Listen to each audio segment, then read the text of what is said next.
everybody, and welcome back once again. Week 2, game 2, right on the horizon. We're out at Oakland High School. I've got with me the head coach of the Oakland Patriots, head coach Kevin Creasy. How you doing today, Coach? I'm doing good, Stuart. Well, we were just talking to Ty Shark-Nicks and talking about Jacoby Stevens and talking about some of the past Oakland Patriots. Of course, Jacoby up at the Philadelphia Eagles. Yeah, Ty, didn't know it. Just had a little surgery, a little procedure done at Vanderbilt. He's resting and recovering, and we want to send our prayers out to Ty and hope for a quick recovery, and maybe he can even swing by and watch a game. Yeah, we'd love to have him on Storm Vision. Let's get right into it. Last Thursday night, you went at it and played and came away a big winner against Hendersonville.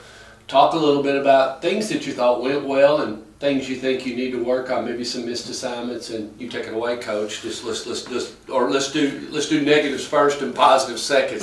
That way we end up like the news on a good note. So let's do things we need to work on or things we've been working on this week. Just kind of limit mistakes. Now I think we made less mistakes than Hendersonville did, but that week 1 you'll see a lot of teams making some boneheaded decisions and stuff. So we need to limit our mistakes.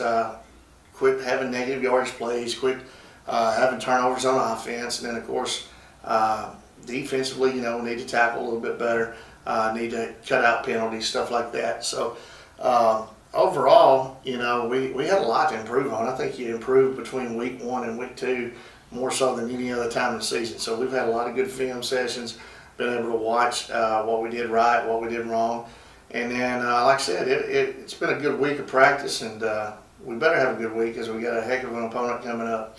Yeah, and let's talk about some of those young guys that maybe were on the field for the first time, and maybe mention a couple of names, if you will, Coach, some kids that you thought did real well and have a lot of runway on Friday night.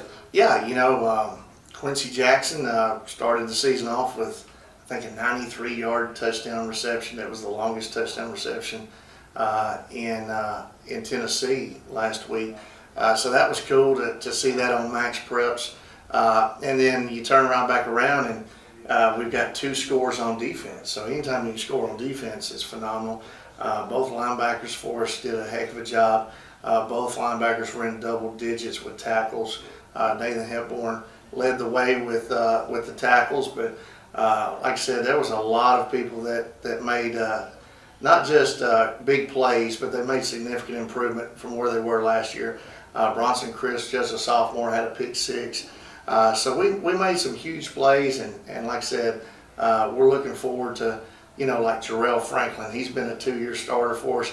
He ends up scooping and scoring last week. We're expecting even bigger things out of him. We can't be satisfied with what we did last week. We got to have a big game every Friday night. So we're just working on getting those seniors, to be the leaders of the team and getting those other guys to follow along, or heck, if they want to, they might be the leader as well. We've had some young guys step up here lately, and we need to continue to do that.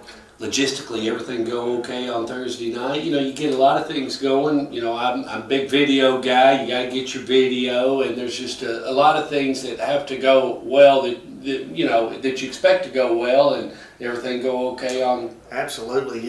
Talking about video, we had a sideline copy like we always have, and then an end zone copy went really well, and we even had drone footage. So for the first time, we had a drone out there filming our games. We've done it some in scrimmages, but it's a real neat perspective to look down on all 22 guys on the field at the same time and see what's happening. I thought it was a huge film for us to evaluate.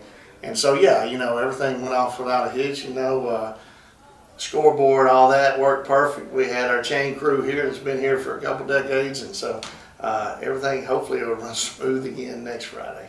Well, it's only a few days away, Coach, and MRA will be coming in here and talk a little bit about this relationship and how it kind of got started. You had to get some buses, a lot of things and logistics were going on. It's going to be great for them to come to you, and we wish them safe travels and everything. We don't want anything, we want them to get here and be rested and everything, but talk a little bit about this relationship you have down there with Madison Ridgeland.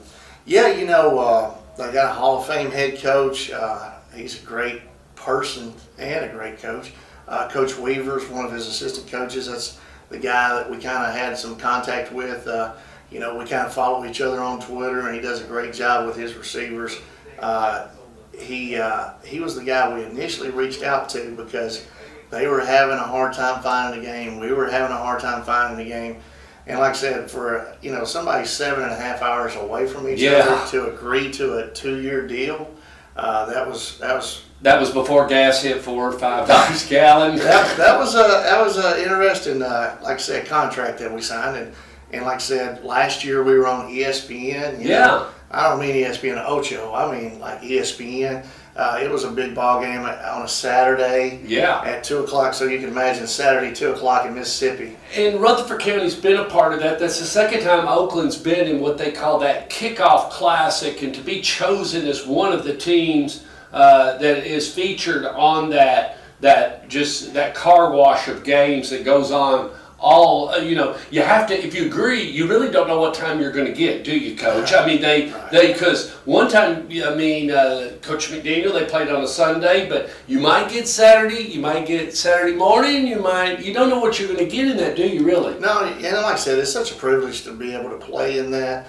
Like I said, we've been on ESPN2 since I've been here, but I thought that was a pretty big deal for us to be right there where a college slot would normally be. The college games aren't going on, so they pick and choose, good programs. And, us and MRA, that was a good matchup. We had some high-profile players on both sides, and then both teams are a top 100 team out of the tens and tens of thousands of schools that play football. To be in the top 100 is a privilege, and for us to play each other on a Saturday, their facilities are beautiful. They've got top-notch fan base that was there, packed the stadium.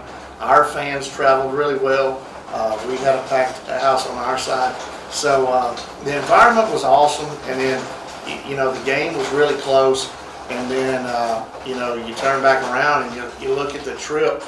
It seems like a million years ago because we had so many games since then. But, when our seniors look back on it, they're going to be like, man, remember that time we stayed the night in a hotel? We had our dinner served to us right there in the lobby of the hotel.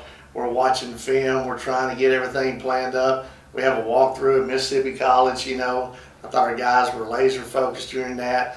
And then it was just an experience, overall good experience, because it was a pretty neat little trip that, for those guys that are going to play at the next level, it's kind of what they do, about every other weekend. So for those guys to come back, we're not on TV this time, but we're on Stork Vision. We are on Stork Vision. And we're playing Friday night instead of, like a Saturday. So they'll probably be, I think they're going halfway. I think they're going to end up somewhere in Alabama and spend the night and then come up here and, eat somewhere close to Murfreesboro and then head on over and make it a normal Friday night for those guys. So, yeah, it's going to be a neat experience for those guys as well. And like I said, we're just glad that they had the same problem that we did, that, they couldn't find anybody to play, and then we worked it out where we're both playing each other. Well, it's going to be a big time, and that game will be at 7 o'clock on Friday night right here at Ray Hughes Stadium. Y'all join up and be here.